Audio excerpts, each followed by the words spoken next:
Movie की शुरुआत में हमें एक आदमी को दिखाया जाता है जिसके चेहरे पर खून लगा हुआ था। इस आदमी का नाम हम्बर्ट होता है। वो देखने में काफी दुखी लग रहा था। इसके बाद मूवी फ्लैशबैक में चली जाती है, जहां पर हम एक छोटे लड़के को देखते हैं। ये हम्बर्ट का बचपन था। जब वो 14 साल का था तब हम्बर्ट को एक एनाबेल नाम की लड़की से प्यार हो जाता है। एनाबेल भी हम्बर्ट को प्यार करती थी। ये दोनों बहुत खुश थे, मगर किसी बीमारी की वजह से एनाबेल की एक दिन मौत हो जाती है और उसकी वजह से हम्बर्ट टूट जाता है। अब इसके अगले सीन में हम हम्बर्ट को 40 साल की उम्र में देखते हैं। वो अब एक प्रोफेसर बन चुका है और अपनी नॉवेल लिखने के लिए अपने एक अंकल के घर पर जाता है, मगर किसी वजह से उसके अंकल के घर में आग लग जाती है। तो उसके अंकल हम्बर्ट को अपनी एक कजन के घर पर भेज देते हैं, जिनका नाम हेज होता है। हेज को हम्बर्ट पहली ही नजर में बहुत पसंद आता है और वो उसे उसका कमरा दिखाने लगती है। साथ ही वो हम्बर्ट के ऊपर डोरे भी डालने लगती है। इसके बाद हेज हम्बर्ट को गार्डन में ले जाती है और वहाँ उसे लॉलिता नाम की एक छोटी लड़की दिखाई देती है। हम्बर्ट उसे देखकर दंग रह जाता है, क्योंकि वो बहुत ही ज्यादा खूबसूरत थी। लॉलिता में हम्बर्ट को एनाबेल नजर आ रही थी। दरअसल लॉलिता हेज की बेटी है। इसके बाद हम्बर्ट उस घर में रहने लगता है ताकि वो लॉलिता को जी भर के देख सके। उधर लॉलिता भी हम्बर्ट की तरफ अट्रैक्ट हो रही थी, क्योंकि ये दोनों आपस में काफी ज्यादा टाइम स्पेंड कर रहे थे। उधर हेज भी हम्बर्ट को पसंद करती थी, तो वो उसे लेकर एक लेक के किनारे पर जाती है। रास्ते में हेज हम्बर्ट को बताती है कि लॉलिता कुछ दिनों के लिए समर कैंप जाने वाली है और वहाँ से आकर वो सीधा बोर्डिंग स्कूल चली जाएगी।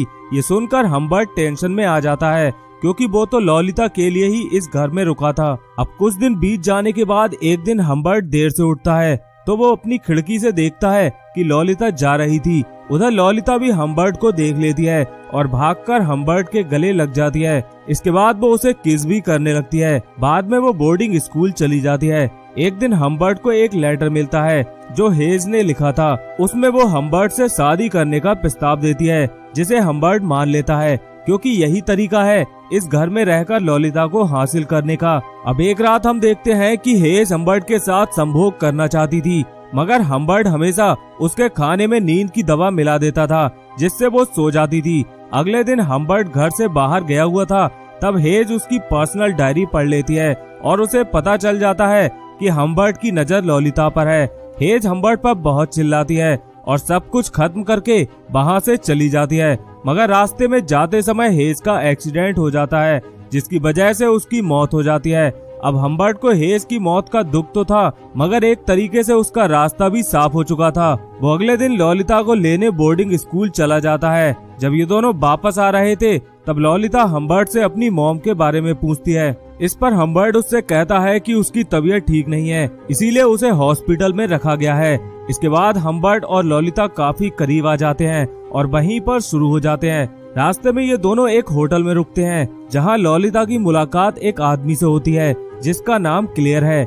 हम्बर्ट भी उसे वहां लॉलिता के साथ देख लेता है, मगर वो इस बात पर ध्यान नहीं देता। इसके बाद हम्बर्ट और लॉलिता रूम में जाकर इंटीमेट होते हैं। अगले दिन जब लॉलिता हम्बर्ट से हॉस्पिटल का नंबर मांगती है, तो हम्बर्ट उसे सब कुछ सच सच बता देता है कि उसकी मॉम अब इस दुनिया में नहीं है। ये बात सुनकर लॉलिता काफी शॉक होती है और वहीं पर रोने लगती है, मगर हम्बर्ट उसे समझाता है। इसके बाद कुछ समय बीत जाता है और ये दोनों सब कुछ भूलकर काफी ज्यादा मस्ती करते हैं। इसके बाद हम्बर्ट अपने काम पर वापस आ जाता है और लॉलिता को भी स्कूल ज्वाइन करवाता है, मगर एक दिन लॉलिता हम्बर्ट से डांस क्लास के लिए पूछती है। इस पर हम्बर्ट उसे ऐसा करने से मना करता है, क्योंकि उसे डर था कि कहीं लॉलिता बाहर जाकर किसी लड़के से न चिपक जाए।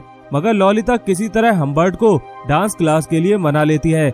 अगले दिन हम्बर्ट को लॉलिता की टीचर का कॉल आता है। वो उससे कहती है कि लॉलिता कुछ दिनों से स्कूल नहीं आ रही। तो हम्बर्ट को लॉलिता पर शक होता है और वो लॉलिता के सामने ही उसके दोस्तों से पूछने लगता है कि क्या लॉलिता उनके साथ थी। इस पर लॉलिता को काफी गुस्सा आ जाता है और वो वहाँ से भाग जाती है। हम्बर्ट भी उसके पीछे पीछे जाता है, मगर तभी हम्बर्ट देखता है कि लॉलिता किसी से फोन पर बात कर रही थी। वो हम्बर्ट को देखकर फोन काट देती है। अगले दिन ये दोनों गाड़ी में बैठकर कहीं जा रहे थे, तभी हम्बर्ट को पता चलता है कि कोई उसका पीछा कर रहा है। वो लॉलिता से उस गाड़ी का नंबर नोट करने को कहता है। इसके बाद रात को ये दोनों एक होटल में रुकते हैं, जहां हम्बर्ट लॉलिता से कहता है कि मैं कुछ काम के लिए बाहर जा रहा हूं जब हम्बर्ट वापस आता है तो ललिता की हालत और उसकी लिपस्टिक को फैला हुआ देखकर समझ जाता है कि वो किसी के साथ सोई है। गुस्से में हम्बर्ट भी उसके साथ ऐसा ही करता है, जिसकी वजह से ललिता की तबीयत काफी खराब हो जाती है और उसे हॉस्पिटल में भर्ती करना पड़ता है। अब चूंकि ये रात का समय था तो डॉक्टर हम्बर्ट से घर जाने के लिए कहते हैं। अगले दिन जब हम्बर्ट हॉस्पिटल फोन करके ललिता का हालचाल पूछता है तो नर्स उसे बताती है कि ललिता को उसके अंकल डिस्चार्ज कराकर ले जा चुके हैं। हम्बर्ट ललिता को हर जगह ढूंढता है मगर ललिता उसे कहीं भी नहीं मिलती। अब 3 साल यूं ही बीत जाते हैं। एक दिन हम्बर्ट को ललिता का एक लेटर मिलता है जिस पर लिखा था कि मैंने शादी कर ली है और मैं प्रेग्नेंट हूँ। हम्बर्ट जब ललिता के घर पर जाता है तो ललिता उसे बताती है कि वो क्लियर है जिससे मैंने शादी की है, मगर वो भी धोखेबाज निकला और मुझे छोड़कर चला गया। साथ ही वो ये भी बताती है कि उसे कभी भी हम्बर्ट से प्यार नहीं था, मगर हम्बर्ट ने हमेशा उसका फायदा ही उठाया। ये सुनकर हम्बर्ट को बहुत बुरा लग रहा था। इसके बाद वो वहाँ से चला जाता है और वहाँ से निकलकर वो सीधा क्लियर के पास जाता है और उसे मार देता है और वहाँ से अपनी कार को लेकर चला जाता है। अब ये वही सीन है जिसे हमने मूवी की शुरुआत में देखा था। इसके बाद पुलिस हम्बर्ट को पकड़कर जेल में डाल देती है, जहाँ कुछ समय के बाद हम्बर्ट की मौत हो जाती है। हम्बर्ट के मरने के 1 महीने बाद ही ललिता एक बच्चे को जन्म देती है और जन्म देने के बाद उसकी भी मौत हो जाती है और इसी के साथ इस मूवी का यहीं पर एंड हो जाता है। तो दोस्तों, अगर आपको ये वीडियो पसंद आई हो तो इसे लाइक जरूर करना, साथ ही चैनल को सब्सक्राइब करके बेल आइकन दबाना मत भूलना। आपको ऐसी ही वीडियो और भी मिलती रहेंगी। मिलते हैं नेक्स्ट वीडियो में। Bye bye.